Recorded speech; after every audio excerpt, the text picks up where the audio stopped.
하루를 시작하며 함께 기도합니다. 전능하시고 영원하신 주님, 주님께서 지난밤 우리를 은혜로 지키시고 안전하게 보호하시사 새로운 하루를 시작해 하셨습니다. 오늘을 시작하며 주님께 기도하오니 밤과 같이 낮 또한 우리를 보호하시어 주를 잊지 않게 하옵소서. 오늘 하루 모든 어려움 속에서도 주를 바라보게 붙들어 주시옵소서. 하루의 시작을 주님과 함께 열어가오니 오늘 주님께서 우리와 동행하심을 기억하게 하는 일용할 은혜와 사랑, 이 말씀을 통해 깨닫게 하옵소서. 우리 주 예수 그리스도의 이름으로 기도합니다. 아멘. 오늘 이 아침 주님께서 우리에게 주시는 말씀은 역대상 2장 1절에서 4절의 말씀입니다. 이스라엘의 아들은 이러하니 루벤과 시므온과 레이와 유다와 이사갈과 스불론과 단과 요셉과 베냐민과 납달리와 갓과 아셀이더라. 유다의 아들은 에르와 오난과 셀라니, 이 세 사람은 가나안 사람 수아의 딸이 유다에게 낳아준 자요. 유다의 맏아들 에르는 여호와 보시기에 악하였으므로 여호와께서 죽이셨고, 유다의 며느리 다말이 유다에게 베레스와 세레를 낳아 주었으니 유다의 아들이 모두 5이더라. 아멘. 다시 한번 주님께서 우리에게 주시는 말씀을 읽을 때에는요, 각자의 눈으로, 입으로, 그리고 마음으로 말씀을 따라 읽겠습니다. 그리고 잠시 주님께서 각자에게 주시는 말씀 앞에 머물러 기도합니다. 각자의 마음에 울리는 단어, 표현, 문장에 머물러 기도합니다. 주님 내게 말씀하소서. 주님 내게 듣게 하소서.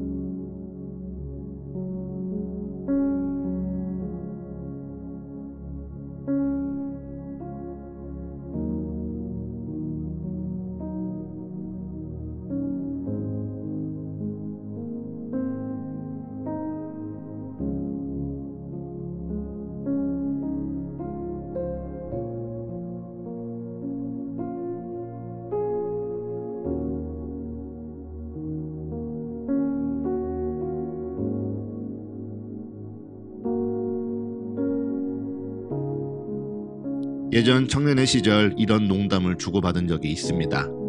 잠이 오지 않는가? 그렇다면 역대상을 읽으라. 역대상을 읽다 보면 잠이 오리라.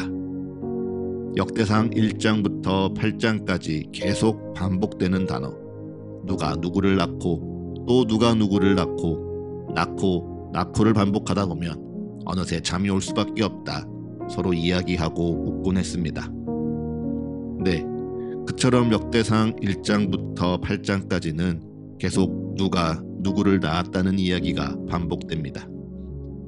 창세기에서는 아담과 아브라함과 이삭과 야곱으로 대표되는 하나님의 언약 백성에 대한 족보만이 나열되었다면, 역대상 1장부터 8장까지는 아담으로부터 아브라함과 이삭과 이스마엘, 에서와 이스라엘처럼 하나님이 창조하신 모든 이들의 족보가 쭉 나열되는 것이 특징이죠. 그리고 역대상 2장에서는 이스라엘의 12아들에 대한 족보를 이야기하는데, 여기서 역대상이 가지고 있는 또 하나의 특별한 지점이 등장합니다. 보통 사람들은 누군가를 소개할 때 자기가 중요하다 생각하는 순서대로 소개하는 게 보통입니다. 나이 순서대로, 어딘가에 들어오고 입사한 순서대로, 혹 직분과 직책처럼 각자 중요하게 여기고 의미 있게 여기는 순서대로 누군가를 소개하는 것이 보통입니다.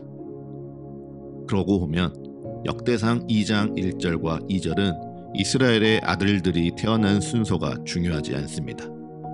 오히려 아들들이 태어난 순서보다 그들의 어머니가 누구인지에 따라 소개되고 있음을 볼 수 있죠. 그래서 이스라엘의 첫 아내였던 레아, 그의 두 번째 아내였던 라헬, 그리고 아내들의 시종들이던 빌하와 실바의 소생들 순으로 소개가 되고 있음을 우리는 눈여겨볼 수 있습니다. 이처럼 달라진 소개의 순서가 더 크게 드러나는 곳이요, 바로 이어지는 아들들의 자손을 소개하는 부분입니다. 여기서는 이제 아예 대놓고 유다의 자손을 가장 먼저 그리고 가장 많이 자세히 소개합니다. 다른 이스라엘의 자손보다 유독 유다 자손에 많은 분량을 쏟는 것이죠. 이것이 역대기서가 갖는 성경의 특별한 지점입니다. 성경을 읽어본 분이라면 맞붙어 있는 열왕기서와 역대기서가 비슷하다는 것을 다들 느끼셨을 겁니다. 하지만 이스라엘 왕국에 대하여 공통적으로 기록하는 열왕기와 역대기가 왜 또 반복하고 있는지, 대체 무슨 차이인지 구분하지 못하는 분들이 대부분이죠. 네, 열왕기 상하로 구분되는 열왕기와 역대 상하로 구분되는 역대기는요, 조금의 차이가 있을지언정 모두 이스라엘의 역사에 대하여 기록하고 있는 것은 맞습니다. 허나 그 목적은 확연히 다르죠. 어떻게요? 열왕기는 하나님의 언약을 이스라엘이 어겼고 하나님을 이스라엘이 저버렸으니 그들이 어떻게 하나님의 심판을 받게 되었는지, 그래서 하나님의 말씀이 어떻게 이루어졌는지 주목하고 있다면요, 역대기는 하나님의 언약이 어떻게 이스라엘을 회복하는지, 하나님의 언약이 어떻게 이스라엘을 세우시는지, 그래서 하나님의 말씀이 어떻게 이스라엘 가운데 이루어져 가는지 주목하고 있다는 점에서 차이를 보여줍니다. 그래서 열왕기는 이를 읽는 믿음의 자손들에게 하나님의 말씀을 잊는다는 것, 하나님의 말씀을 저버린다는 것을 경고하고 있다면, 역대기는 도리어 이를 믿는 믿음의 자손들에게 너희가 하나님의 언약으로부터 시작된 백성들임을, 하나님으로부터 말미암은 족속임을 기억하게 하는 말씀이라 보시면 됩니다. 그래서 모든 것의 중심이요 하나님입니다. 하나님이 창조하신 아담, 그리고 하나님의 언약을 받은 아브라함과 이삭과 이스라엘, 그리고 그 이스라엘 가운데 그리스도의 자손을 잇는 유다와 다윗이 바로 모든 족보의 중심에 드러나는 것입니다. 그러니 어느 성경도 다 마찬가지이겠으나 역대기서를 함께 읽을 때는요, 모든 것이 하나님께서 중심됨을, 모든 것이 하나님의 언약과 뜻이 가장 먼저됨을 잊지 않고 읽어나갈 때 우리는 은혜를 놓치지 않는 것입니다. 마찬가지입니다. 우리는 자꾸 우리 인생의 중심에 나를 가져다 두려곤 하죠. 나를 중심에 세워두고요, 나를 중심으로 내 상황과 환경과 사건들을 해석하고 이해합니다. 네, 그 어느 때보다 나를 중요시 여기고 내가 누구인지, 그래서 내가 만족하고 스스로 행복해하는 삶이 무엇인지, 그것이 가장 중요하다 말하는 이 시대에 나를 가장 가치 있게 보는 것은요, 이 시대에 걸맞는 삶의 질서입니다. 그런데 사랑하는 서가의 가족 여러분, 정말 나는 누구입니까? 하나님을 믿지 않는 세상과 다르게 하나님을 믿는 우리가 고백하는 나는 누구입니까? 우리의 주 대신 하나님을 믿는 주의 백성입니다. 그리스도의 사랑으로 값없이 구원받은 자들입니다.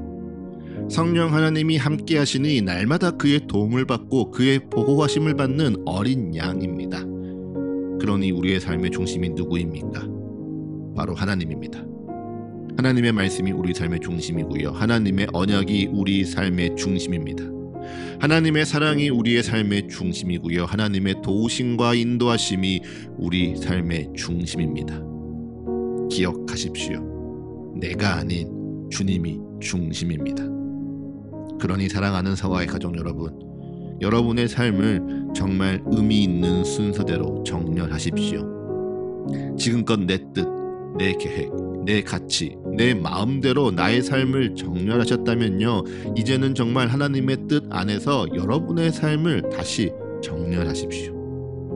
하나님의 말씀을 중심에 두고 하나님을 믿음 위에 굳건히 서서 하나님의 사랑을 내 삶의 한가운데 세우십시오. 그리고 내 삶을 내 감정과 내 생각과 내 시간과 나의 우선순위를 넘어 하나님을 중심으로 재정렬해 보십시오. 그러면요, 반드시 내 삶에 말씀하시는 하나님의 뜻이 오늘 들리실 줄 믿습니다. 그리고 내 삶에 응답하시는 하나님의 놀라운 역사하심을 거룩한 이 한날 보게 되실 줄을 믿습니다. 이제 잠잠히 오늘날을 향한 주의 말씀을 묵상합니다.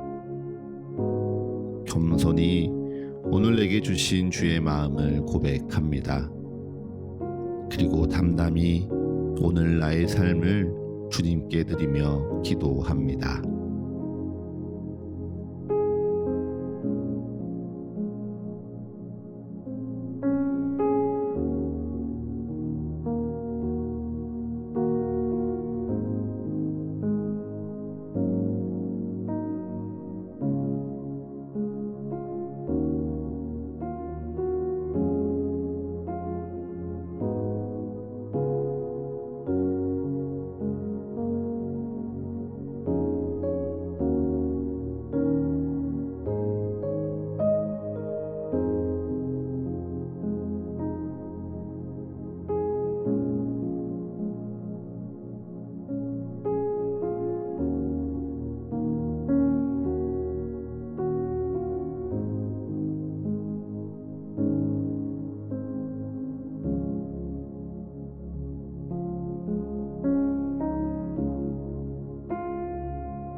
하루를 시작하는 예배를 마치며 함께 기도하겠습니다.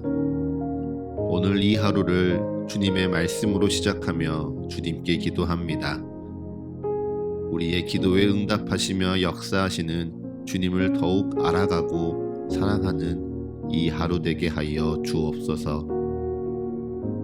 이제는 우리 주 예수 그리스도의 은혜와 거룩하신 하나님 아버지의 끝이 없는 사랑과 모두를 하나 되게 하시는 성령의 역사가 오늘 하루 우리 모두와 늘 함께하게 하소서.